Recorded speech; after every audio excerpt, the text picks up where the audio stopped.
Okay, this is Ullswater Swim Place, and in the photograph you've got Jonathan, who is an Ironman triathlete.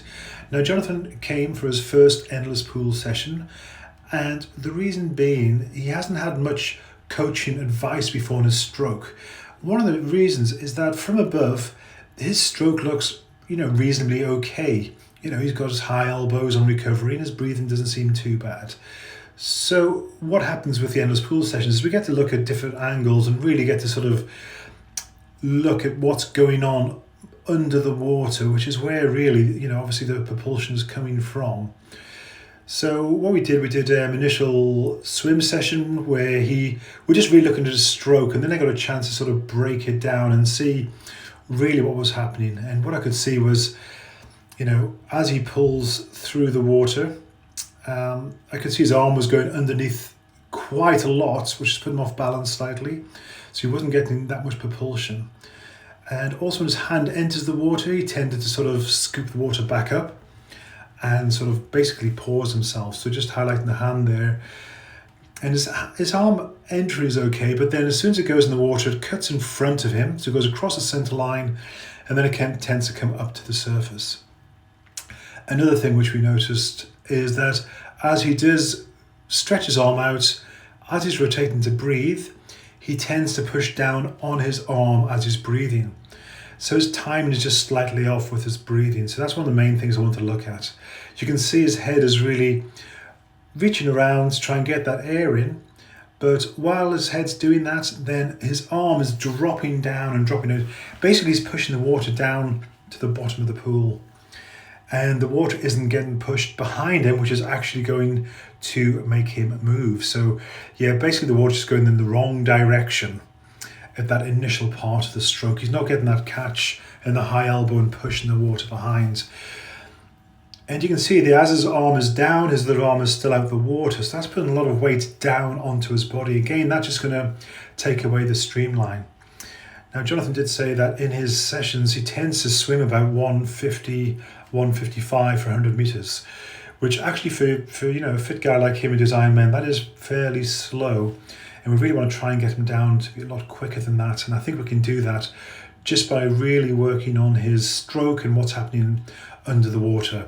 Elbow just dropping as it goes into the water, hands scooting out over that center line. And most important in all is just not getting enough water pushed behind him. You can see there the elbow, his arm's going really close to his body. So he just doesn't have that sort of nice hand out to the side to really push that water behind. So yeah. So what I spent a lot of time on was just really going back to basics, and I'm trying to get his hand entry correct so he's not crossing over the center line. And also really working on his breathing. As he breathes, it's holding that arm out near the surface so he can get his air, and then as his head starts to come back down, then he starts to pull the water. So just getting the timing right for that pull. Also use the float. So this is a drill that he can do by himself when he's in the pool. And this is just, this is very much a catch up. But what it's doing is as you breathe, it's making sure your hand is on the surface. And you're not doing that pull until your head starts to go back down, and then you can pull the water. So we spent about 45 minutes going through various drills like this, just to really try and get the head turning at the correct time with the hips and getting that breath correct. So just getting the timing right. And all I'm doing now is just giving him more of a chance to pull more water behind him.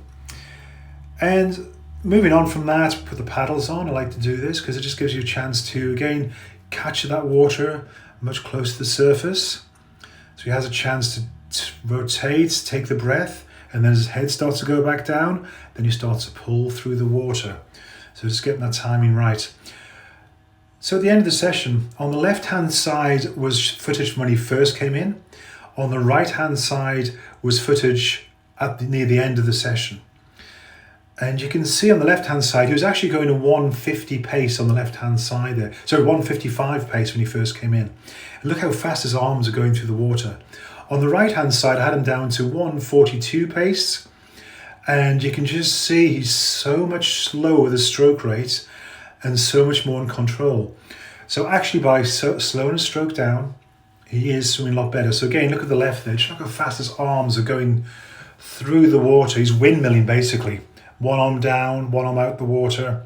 As he goes to breathe, he's just really just dropping his hands down through the water. But now on the right hand side, you can see as he goes for that breath, he's in that nice long streamlined position. Hand out in front, he's rotated around, his head's coming back down and he's starting to pull. So that change in the timing makes a huge difference for him.